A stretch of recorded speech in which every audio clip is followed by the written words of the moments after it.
From many boats dotted on the surface of the lake came voices of people lamenting their lost town and their first complaints and anger against the master who had left the town so soon, while some were still willing to defend it.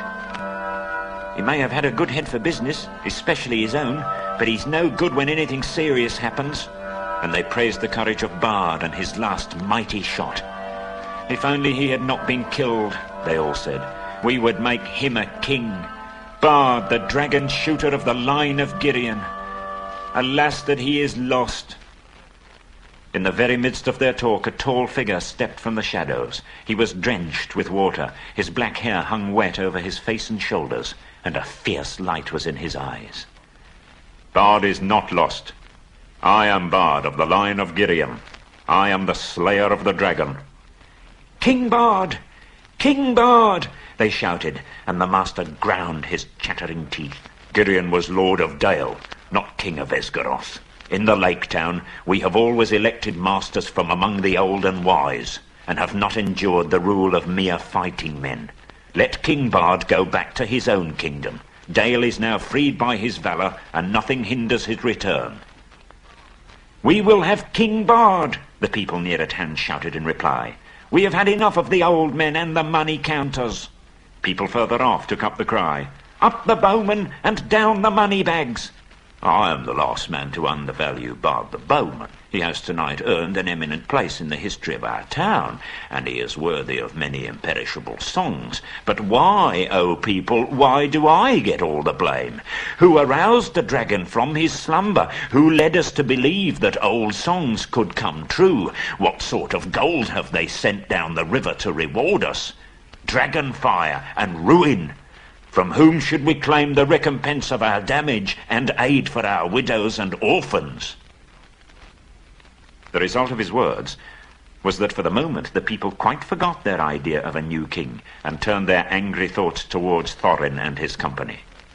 Wild and bitter words were shouted from many sides. Fools, said Bard. Why waste words and wrath on those unhappy creatures? Doubtless they perished first in fire before Smaug came to us. This is no time for angry words, master. There is work to do. I serve you still. He strode off to help in the ordering of the camps and in the care of the sick and the wounded. Probably most of them would have perished in the winter that now hurried after autumn, if help had not been to hand. The Elven King had received news from his own messengers, and already knew much of what had happened. Very great indeed was the commotion among the birds that dwelt on the borders of the desolation of the dragon. Far over Mirkwood tidings spread. Smaug is dead. Even before the Elven King rode forth, the news had passed west right to the pine woods of the Misty Mountains. Bjorn had heard it in his wooden house, and the goblins were at council in their caves. That will be the last we shall hear of Thorin Oakenshield, I fear, said the king. He would have done better to have remained my guest. It is an ill wind all the same, he added, that blows no one any good.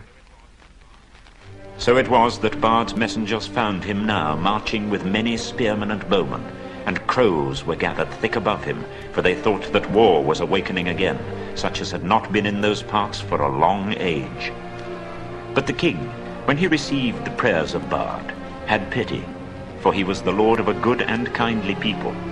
So turning his march, he hastened now down the river to the Long Lake. Only 5 days after the death of the dragon, they came upon the shore and looked upon the ruins of the town. Their welcome was great, and the men and their master were ready to make any bargain for the future in return for the Elven King's aid. So it was that all the men of arms who were still able, and the most of the Elven King's array, got ready to march north to the mountain.